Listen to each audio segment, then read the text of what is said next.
د روغتیايي خدمتونو د وړاندې کولو په برخه کې د علي اباد ولسوال ټینګار. د کندوز ولایت د علي اباد ولسوال په دغه ولسوالۍ کې د کلینیکونو له روغتیايي خدمتونو څخه لیدنه وکړه او ناروغانو ته یې د صادقانه خدمتونو په وړاندې کولو ټینګار وکړ. خو د روغتیايي کلینیکونو مسؤلینو له ولسوال څخه وغوښتل چې د یادې ولسوالۍ په مرکز کې د 50 بستریز روغتون جوړولو ته د اسلامي امارت پاملرنه راوګرځوي. د قومي شخړو پای او د سوله ژوند پیل.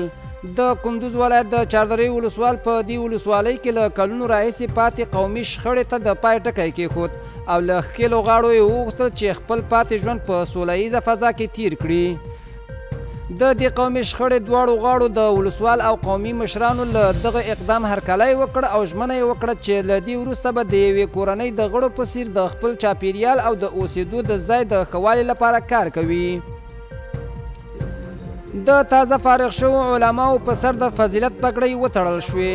د هیواد له بېلابېلو ولایتونو څخه 30 تنه ځوانان د دیني علومو له زده کړو وروسته د کندوز ولایت د خیابان مدرسې له دارالعلوم او دارالحفاظ څخه فارغ او د فضیلت پګړۍ ورپسر شوې. دغو دیني عالمانو د اسلامي امارت له حکومت څخه د لوستو ځوانانو لپاره د کاري فرصتونو په برابرولو ټینګار وکړ.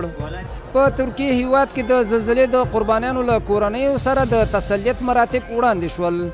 د کندوز ولایت د قلعهزال ولسوالۍ اوسیدونکو په ترکیه او سوریه کې د وروستیو زلزلو د شهیدانو روح ته د تسلیت او قربانیانو ته د بیړنۍ روغتیا په موخه د قرآن عظیم شان ختم وکړ. دوی د دغو پیښو له قربانیانو سره د غم شریکۍ ترڅنګ له زلزله ځپلو کورنیو سره یوه اندازه نقدي مرستې هم وکړې.